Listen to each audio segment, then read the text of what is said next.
Hello and welcome into another episode of Locked on Wolves. Today on the show, Jake Fisher of Bleacher Report is talking about Malcolm Brogdon to the Wolves again. I'll talk about why I still think that's the right option for Minnesota. Is it any more likely now why that might be the case? Also, going through the Nickeil Alexander-Walker lineups last year, how will the Wolves adjust those and what can we learn from the best lineups from last season? It's all upcoming. Welcome in. You are Locked on Wolves.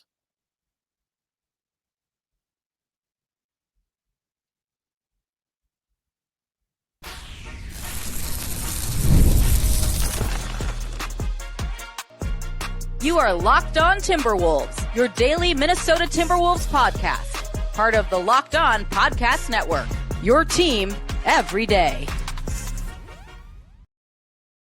Hello and welcome to the Locked On Wolves podcast, part of the Locked On Podcast Network, your team every day. My name is Ben Beecken. I'm the host of Locked On Wolves. Happy Monday, everybody. Hopefully you had a fantastic weekend. And today I want to talk a bit more Wolves' last roster spot. We're going to talk Malcolm Brogdon. He continues to be brought up as a real possibility for Minnesota, and still no movement on the free agent market, but I want to kind of revisit his fit. It's been 3 weeks probably since we talked about that in depth. And there is, Jake Fisher from Bleacher Report had something else on this over the last few days. I want to get into some lineup stuff specific to the Nickeil Alexander-Walker role. We've been talking about the Wolves backfilling Nas role in the aggregate, but what about the Nickeil lineups last year that were best? And what were some of the weaknesses in those lineups that perhaps there's some upside to improve given the guys that will be filling the role that was vacated by Alexander-Walker when he went to the Hawks? And then we'll also talk a few Wolves notes here at the end, some Pablo Prigioni, some Rudy Gobert working with the shooting coach, some of that stuff in the final segment here today. So lots to get to. We'll go ahead and dive right in. First, a big thank you for making Locked On Wolves your first listen every single day. Of course, this show is free and available everywhere. Wherever you like to listen to podcasts, you can find Locked On Wolves. You can also watch on the Locked On Sports Minnesota app on Roku and Amazon Fire TV. All right. So first, obviously, I'm on the record on the show as stating that Malcolm Brogdon, I think, could be a great fit for Minnesota. And I feel like I need to preface this. I've seen a lot of comments about, Brogdon's not Brogdon from when he was Sixth Man of the Year. I get it. He's not. But what he is a veteran guard who can do a few different things. He can play make. He can be a secondary creator. He can still score a little bit himself, even if, last year it wasn't a great shooting year, given the injuries, the team he was on, et cetera. We'll get into that. But I still think he is a good fit for Minnesota. And Jake Fisher feels the same way. Jake Fisher, Bleacher Report, if you are not familiar with his work, he does a great job there. He's been a few different places, I believe SI, Yahoo previously. He did a YouTube stream, like a 30-minute stream, I think Friday, maybe Saturday. And it was actually the last topic he covered. He talked about the Timberwolves as a logical landing spot for Malcolm Brogdon. I think the way he termed it was a, quote, really good situation for Malcolm Brogdon, the Timberwolves would be.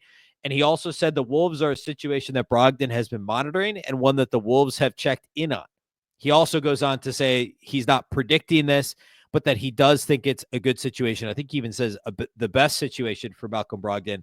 And he talks a little bit about, like, he acknowledges, Fisher does in his bit, that the Timberwolves do want Rob Dillingham and TJ Shannon to get reps, initiating offense, and find minutes for those guys and take some of the workload off of Mike Conley. But also he acknowledges that with the absence of Nickeil Alexander-Walker, there are minutes to go around, and just giving Chris Finch another option would be positive. And again, I want to acknowledge, I know there's Timberwolves fans that are like deathly afraid of Chris Finch getting his hands on another veteran that could take minutes away from Dillingham and TJ Shannon. I get that, but I also think, and I think I've said it this way before on the show, is like there's something to raising the overall floor of the roster. Like if you can get more good players, you do it. And if Malcolm Brogdon comes in and doesn't, I mean, like actually a pretty good example of this is just a couple of years ago, a year and a half ago, not even, when Monte Morris was acquired at the trade deadline. And I actually thought he was pretty good. He shot over 40% from outside the arc for the Wolves. The defense wasn't great. He clearly was not over the hamstring injury he'd suffered in Detroit the 6 months prior to coming to Minnesota, or 4 months prior, whatever it was. And Chris Finch ultimately was like, all right, well, I'm going to give some of these minutes to Jordan McLaughlin. And then it was like, all right, doesn't always work, whatever the matchup is. And obviously McLaughlin's he wasn't like a rookie second year guy. He was more of a veteran, but somebody Chris Finch trusted. But that was an example of the front office acquired Monte Morris to be the backup point guard. And ultimately, Chris Finch was like, yeah, no, we're not going to do this. I mean, go back earlier in that same season. In fact, the two guys that were traded for Monte Morris, Shake Milton and Troy Brown Jr., both of those guys fell out of the rotation when Chris Finch was like, yeah, this isn't working. And just last year, like Joe Ingles was acquired and he was in the rotation for all like 5 or 6 games before it was like, all right, Joe doesn't have it. We're going to just trim this rotation back a little bit. We're going to rely a little bit more on Nickeil Alexander-Walker to initiate we're going to rely more on Julius Randle to play point forward and to initiate a bit with the second unit when Ant's off the floor. And those are all adjustments that Chris Finch has made. And so I would posit that it's not simply that Chris Finch, like doesn't like Rob Dillingham or doesn't trust, whatever. Like, I think it's just as much like clearly there was a reason why he wasn't trusting Rob Dillingham. And early in the season, TJ Shannon wasn't getting as much run, right? Like there's multiple factors in every situation. And the coaches are the ones that see the film room. They see the walkthroughs. They see the shoot-arounds. They see the practices there in training camp. They see summer league. They know all of these things in the behind the scenes and how these guys are developing. We're going to talk a little bit later about Pablo Prigioni staying in Minnesota, but that's something like John Krasinski called this out on X, that Prigioni spent a lot of time with Rob Dillingham over the last year since they drafted him.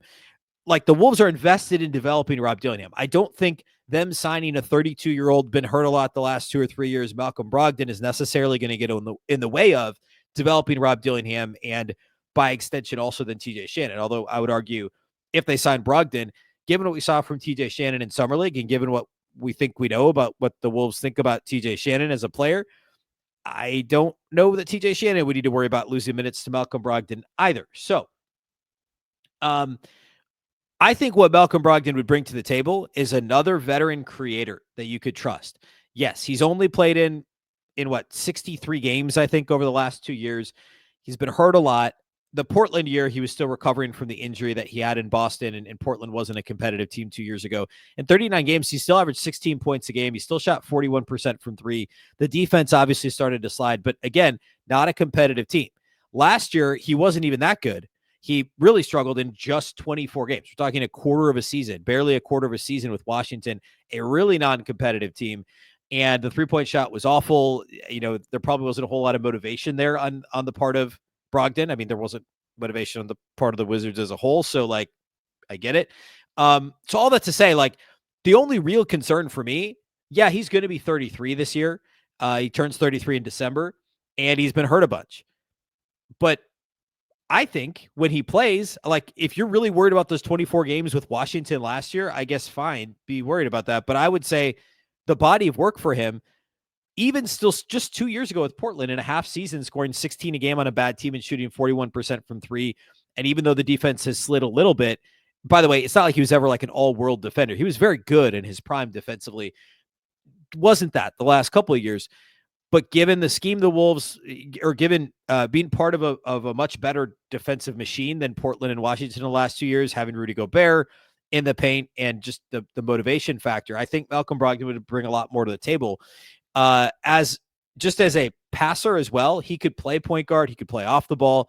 Again, for his career, we're talking about a guy that is 39% from three. And the year in Boston when he won Sixth Man of the Year, he was 44%. Just a couple of years ago from three, and that's across 67 games. And again, if you're worried about the Dillingham minutes, like Brogdon has never played, except for his rookie season, when, by the way, he did win Rookie of the Year back in 16-17 with Milwaukee. That's the only season in his entire career that he's played more than 67 games. So is Malcolm Brogdon going to get hurt next year? Is he going to sit back-to-backs? Yeah, probably. That's very likely. But that is also another reason why Rob Dillingham is going to see run, or TJ Shannon and Jalen Clark will still see run. So if you're a team that's trying to win the finals, and the Wolves legitimately with a straight face could say that's our goal next year, you've still only got a couple more years in this Rudy Gobert window, perhaps only a couple more years in this Julius Randle window. So I think you can have it both ways. I don't think you can look at this and be like, yeah, they shouldn't add another good player because they want to develop Rob Dillingham. I just think that's a mistake. I think you have to look at this as we just want to raise the overall caliber of our roster. And it doesn't mean Rob Dillingham's not going to develop. It doesn't mean he's not going to still be a good NBA player at all. I just think it makes the roster better. And that's what you need to be trying to do at all times if you're a contending team. And that's what the Wolves are. So all that to say, Jake Fisher thinks it's a great fit. I've been saying this all summer. I think that Malcolm Brogdon is a top target for Minnesota, should be a top target. And if you're Malcolm Brogdon, I mean, Minnesota makes a lot of sense if you're trying to win. And again, Minnesota has the depth to be able to cover over a Brogdon injury. They're not bringing him in to be the sixth man of the year. They've got one of those in Naz Reid. They've got another potential candidate for sixth man of the year, Dante DiVincenzo. They don't need to rely on his scoring. They would rely on his facilitation, his catch and shoot ability. And sure, he can score a little off the bench if you need him to. But I think the combination of those things make him a really attractive target for Minnesota. All right. I want to talk a little bit about, I guess, the Wolves bench, more specifically the lineups that Nickeil Alexander-Walker thrived the most in last year with Minnesota. We'll talk a little TJ Shannon and also some of the characteristics of Shannon, Jalen Clark, Rob Dillingham that could be areas where the Wolves could improve upon what were Nickeil Alexander-Walker minutes in the past. So I guess the glass half full look at Nickeil's departure. So we'll do all that here next.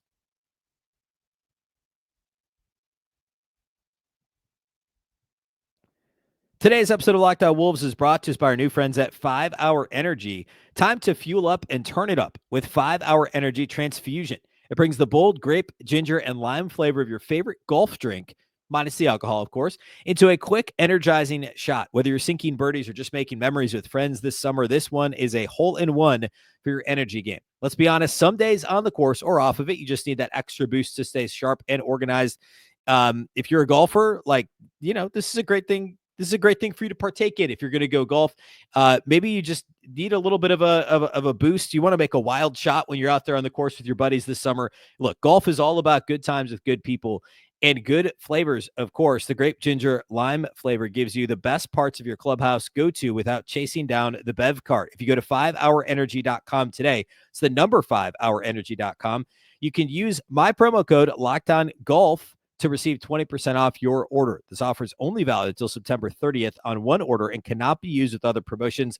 The code is not good on subscription orders. Whether you're meeting up with friends or trying to turn 18 holes into 36, get the energizing boost you need to power through. Order transfusion-flavored 5-hour energy shots today. Again, the promo code LOCKEDONGOLF to receive 20% off your order at 5-hour Energy. That's the number 5hourenergy.com.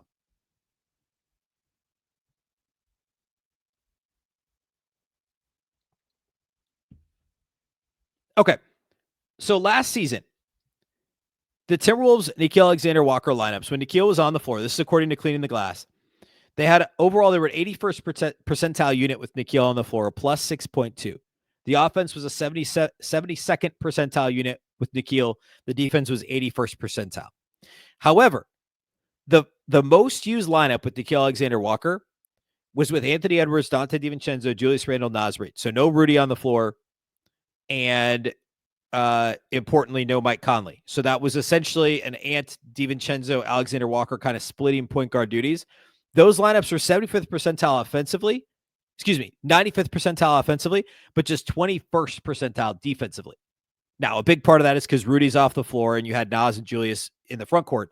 But still, I think that's important to point out. If you go down the list of all the lineups that Nickeil played in the most, that's the only one that had played at least 150 possessions of the 7 lineups that were at least 150 possessions that had a plus offense, like an easily plus offense. Otherwise, a lot of the damage that those lineups were doing, or a lot of the success those lineups were having, is a better way to say it, was because of the defense. So obviously, you can't just remove Nickeil Alexander-Walker and plug in, say, Rob Dillingham and assume that the defense is going to be as good. It's not, even just from a size perspective. Nickeil's 5-6 inches taller and obviously longer than Rob Dillingham. And, he's also just a more gifted defensive player. Now, would the offense get better? Probably, because again, a lot of those Nickeil lineups were just okay offensively, or some of them were actively poor offensively. And yes, I'm not saying Nickeil was the reason or anything like that. I'm just saying that if it's a direct plug and play situation, you have to assume the offense would maybe improve a little. The defense would get worse by maybe a significant margin. And that's where TJ Shannon Jr. comes in. I think TJ Shannon has the ability, and we've seen this a little bit in the regular season and playoffs, but especially in Summer League, the ability to be a pretty good defender. Now, pretty good's even, I think, better than that. He's not going to be Nickeil level from day one, but again, big body, physicality, athleticism, etc., all those things. And he plays hard. So as long as he can continue to play hard defensively, I think some of the concerns with him defensively coming out of Illinois, I said this at the time after the Wolves drafted him last summer, that I think it was overblown a little bit because he was doing so much for them on offense. I don't think he wasn't trying to play hard defensively. I think he was just out of gas. And TJ Shannon, I think, can be a plus defender, and you won't have as big of a drop-off there as you would with the Nickeil lineups. Another observation from pulling the Alexander-Walker lineups on cleaning the glass, his top 3 most used lineups did not include Mike Conley. And not only was it the top 3, but it is 6 of the top 7 did not include Mike Conley. So, again, if you're plug and play for Nickeil Alexander-Walker, you're not talking about somebody that's going to play a ton with Conley. And of course, that makes sense because Alexander-Walker was, in effect, the backup point guard last season. Side note, though, the one lineup that did have both Conley and Alexander-Walker on the floor together was with DiVincenzo, Naz Reid, and Rudy. There was no Ant. And it was a middle-of-the-road offensive team, but a dominant defensive lineup, 98th percentile, allowing just 93.2 points per 100 possessions. And overall, they were a plus 24.5. It was actually Nickeil Alexander-Walker's best lineup, was the one with Mike Conley. Now, Mike Conley's a better team defender at this stage than Rob Dillingham. So, again, those are the facts. That's what we had last year out of Alexander-Walker. Another thing that I thought was pretty interesting is if you look at TJ Shannon's lineups, now this is obviously a very small sample. He only played 555 possessions that are logged in cleaning the glass. All of them, basically, include Nickeil Alexander-Walker. In fact, I think it's the top 9. Yes, literally the top 9 most played Terrence Shannon Jr. lineups included Nickeil Alexander-Walker. And now we're talking about him being on the floor without Nickeil. Now, it makes sense. Of course, he was some of the deep bench stuff, some of the, cleaning the glass filters out garbage time. So, it wasn't a ton of rotation time. And by the way, the TJ Shannon numbers weren't great, especially the offense in terms of the lineup numbers. The defensive lineups with TJ Shannon were all really good. And part of that's because it was with Nickeil Alexander-Walker. A lot of lineups with Jaden McDaniels. The top 3 TJ lineups last year had Jaden in them. So TJ Shannon was at the 3 and Jaden McDaniels was at the 4 in those lineups. So they were smaller lineups because Shannon was playing the 3. In fact, his 4th use lineup, he was actually playing a small ball 4 with Naz Reid. And that lineup itself was overall relatively successful. It was a plus 4.7 and very small. It was like 20 possessions or something like that. So what are the trends here to look at? Well, again, it's not going to be apples to apples. But I do think there is the potential for a TJ Shannon, Rob Dillingham combination and add in Jalen Clark, who's an outstanding point of attack defender. I'd put him up there with Nickeil, certainly, in terms of what they're able to do. I know he's a little smaller, but his actual on-ball defensive impact, the off-ball is maybe not quite as good for Jalen as it was for Nickeil, and that could change. Jalen Clark is still an extremely young player without a ton of NBA reps. But again, backfilling the Nickeil minutes in the aggregate between those 3, I think there's a real chance the offense gets slightly better and the defense doesn't take as big of a hit as you might think because of Shannon and to a lesser extent, just in terms of what I would assume is less playing time, Jalen Clark. Because I think Dillingham, if he plays hard, I think he can navigate screens okay. I think he can, that's the biggest thing, right? Is he going to fight through screens, etc.? But I think the Alexander-Walker to Shannon drop-off isn't going to be nearly as large. So if you assume the defense gets a little worse but not a lot and the offense gets a little bit better, I mean, that could essentially be a wash, grand scheme of things. Areas where they could actually get better, I would say rebounding. I mean, you look at the Timberwolves' overall rebound rate as a team last season, or I should say individual rebound rates as a team. Nickeil Alexander-Walker was near the bottom of their rotation players in terms of rebound rate, which I was expecting that given how often he was on the perimeter, but it was a little bit lower than you might think. Overall in the team last season, if you take out the guys that didn't play rotation minutes, I mean, he was the only guy that was regularly in the rotation below Nickeil Alexander-Walker for rebound rate was Mike Conley. I mean, Dante DiVincenzo had a better rebound rate. TJ Shannon had a better rebound rate. Obviously, Ant, Jaden McDaniels, Naz, he was a shade ahead of Mike Conley and a little bit ahead of Jalen Clark, Rob Dillingham. So I realize that 2 of the 3 guys that would be replacing his minutes are Clark and Dillingham. But on the offensive glass, Jalen Clark actually had a really good offensive rebound rate, and that is how he'll essentially function like a 4 on offense. Jalen Clark will at times. And that means he's going to play out of the dunker a little bit. He'll be in the corners and corner crashing. And I think Jaylen Clark has obviously a great nose for the ball. He had one of the better offensive rebound rates on the Wolves last season. So I like the potential there for the rebounding to actually improve. If you look at those, like I mentioned, Nickeil's individual rebound rate. If you look at those Nickeil lineups last season, the only area that they struggled in, that they were below league average, if you look at on Cleaning the Glass by percentile. So of the 4 factors on offense and defense, the only ones that were below average were on the defensive side of the ball, believe it or not. And it was defensive rebound rate and free throw rate. Free throw rate I'd set aside a little bit because I just think there's a lot of noise there when you look at 5-man lineups. We're not going to point at Nickeil for that. But if Nickeil's on the floor at the 3, which he was in most of these lineups, and yes, he was functioning as the 1, but he was with Ant and Dante in most of these lineups, or in one of the lineups with Conley and Dante, the team's defensive rebound rate was only 28.3%. Which is, I said that backwards. The way Cleaning the Glass does it is the opponent's offensive rebound rate was 28.3%, which is really high. So the defensive rebound rate is the inverse of that, right? So it was 71.7%. So really bad. Not really bad, but worse than everything else that happened when Nickeil was on the floor. All that to say, TJ Shannon, I think in the long run is going to be a better rebounder than Nickeil Alexander-Walker. I think Jaylen Clark's energy in the offensive glass is going to help on the flip side. The offensive rebound rate wasn't good with Nickeil on the floor either. I don't have a whole lot of hope for Rob Dillingham to have a better rebound rate than Nickeil Alexander-Walker, but that is an area that could improve. And again, I bring up Malcolm Brogdon. You add Malcolm Brogdon, and I think he'll be he's a bigger body. He's not as big as Nickeil, but there's good potential there for the rebound rate to improve in those bench unit minutes if he's backfilling Nickeil Alexander-Walker's minutes. So again, I realize this is definitely a glass half full approach because losing Nickeil hurts, but there is some upside there. There's some offensive upside and diversity to the Wolves offense with Nickeil leaving. He was, I think there's, again, we said this the other day, but some of the TJ Shannon stuff in the open floor, I just think there's more upside and more chances for the Wolves offense to be a bit more diverse between Dillingham and TJ Shannon in the absence of Nickeil Alexander-Walker. All right. I want to close with a couple of Wolves notes. We'll talk about Rudy. We'll talk about Prigioni, potential impact on Rob Dillingham that could have. We'll do all that here next to close the show.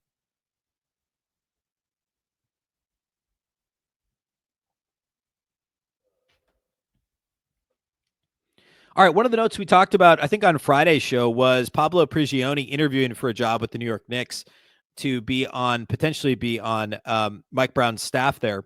Of course, Prigioni previously played for the New York Knicks and was an assistant for the Brooklyn Nets, and I think he'd actually turned down an opportunity to coach for the Knicks at the time.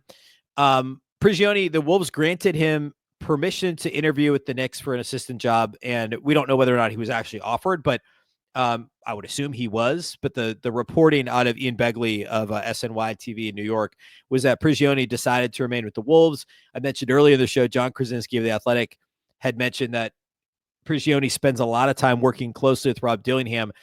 And I believe that it was the Begley tweet post on X where Ian Begley said that family reasons were why he decided to stay in Minnesota.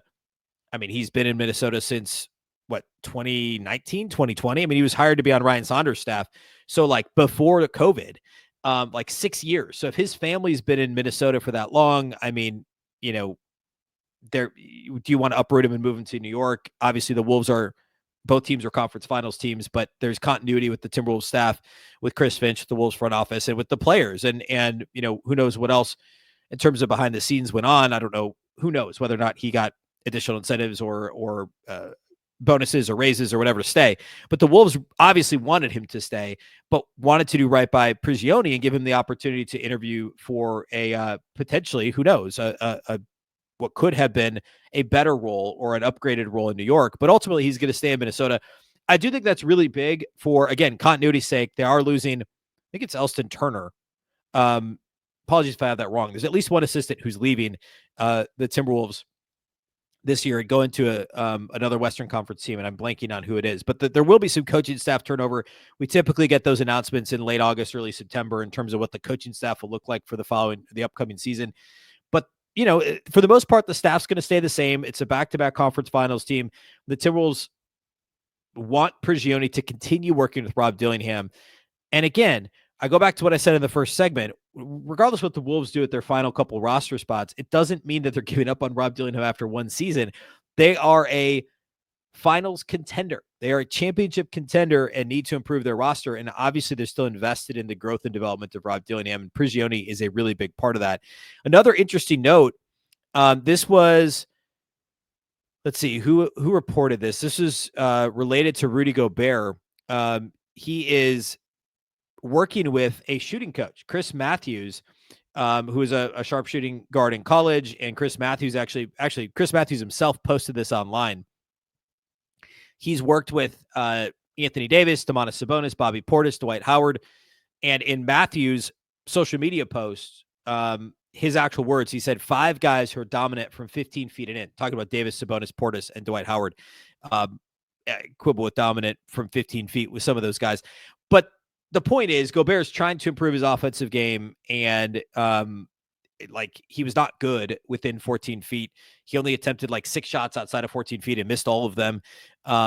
He's like below 10th percentile at everything that's away from the rim. So this is obviously huge. The Wolves aren't going to they're not running anything for Gobert to get those opportunities. But the idea is, if it's half an opportunity, half a shot a game from that distance, if he ends up with 30, 40 shots from 15 feet out or whatever, 15 feet and in that aren't at the rim, so call it between 4 and 14 feet, you'd love for him to shoot 45% of those instead of 10, 20%, right? If it's a few more buckets a year, great.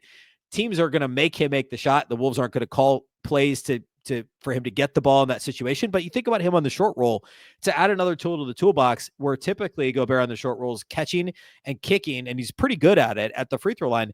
But if he has the ability to take one dribble, and I don't think Rudy Gobert is be throwing up 12-foot floaters all season, but if he has the ability to do it, I think that it would be great to have that tool in his toolbox to be able to pull that out of his back pocket and use it when needed. So good on Rudy to continue doing that. I mean, it'd be easy for him to be like, look, I'm a 4-time defensive player of the year. I'm a surefire Hall of Famer. Whether or not Shaquille O'Neal likes that, which, by the way, the most recent Shaq comments from Thursday or Friday last week are absurd. Don't give it a listen. It's just, it's unbelievable because, I mean, Shaq's got to understand. He has to know this. Rudy's going to the Hall of Fame. There's no question Rudy's going to the Hall of Fame. And he deserves to go to the Hall of Fame. But good on Rudy for continually trying to improve. An area of his game that nobody talks about. It's not good as it is. And he's trying to take it and improve it. It's not simply, he always takes great care of his body. He's in great shape. Everybody knows that. Great conditioning. But at his age, to be like, look, I'm going to try and add this to my game. Even though I'm not an offensive player, my usage continues to go down. My scoring's going down. I'm in, my age, 34 season or whatever this is. I'm going to try and add this element to my game and help my team on the offensive side of the ball, whether or not, when people aren't expecting me to do it. And good on Rudy for doing that. Really excited to see if that turns into anything. I don't know that it's anything of substance, but at least the effort's there, and it could be an added element that could help the Wolves offense. All right.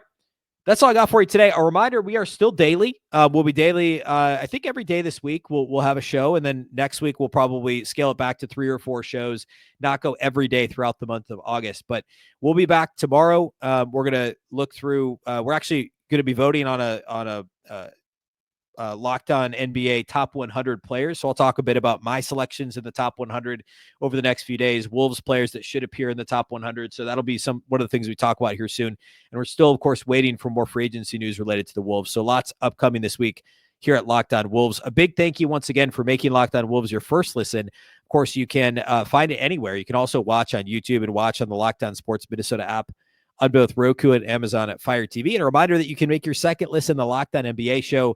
There is no offseason there either. Doug, Matt, and Hayes will keep you up to date on contract negotiations, rumors, and everything you need to be the most informed NBA fan. Find Locked On NBA on YouTube or wherever you listen to podcasts, part of the Locked On Podcast Network, your team every day. Of course, this show is part of that very same network, your local experts on all the biggest stories. Once again, I'm Ben Beecken. This is the Locked On Wolves podcast. We'll catch you next time.